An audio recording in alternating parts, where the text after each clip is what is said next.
Hello friends, இன்றைக்கி நம்ம பார்க்க போகிறது பொன்னாங்கண்ணி கீரையோட பயன்கள்.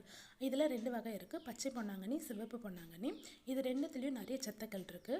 இதில் என்னென்ன சத்துக்கள் இருக்குன்னா, கால்சியம் இருக்குது, ப்ராஸ்பரஸ் இருக்குது, அதுக்கப்புறம் அயன் அதிகமாக இருக்குது, ப்ரோட்டீன் அதிகமாக இருக்குது, அப்புறம் விட்டமினில் ஏபிசி, இது மாதிரி நிறைய சத்துக்கள் சொல்லிக்கிட்டே போகலாம். இது தொடர்ந்து நம்ம சாப்பிட்டோன்னா கண்ணுக்கு ரொம்ப நல்லது. கண்ணுக்கு நல்லா குளுமையை தரும், குளிர்ச்சி கொடுக்கும். அதுக்கப்புறம் சின்ன குழந்தைங்களே பெரியவனுக்கு இதை தொடர்ந்து சாப்பிடலாம். நம்ம சின்ன வயசில் தாத்தா பாட்டிங்கெல்லாம் சொல்லியிருக்காங்க, பொன்னாங்கண்ணியை தொடர்ந்து 1 மாதம் சாப்பிட்டோன்னா பகலில் கூட நட்சத்திரம் தெரியணும். அது உண்மை தான்.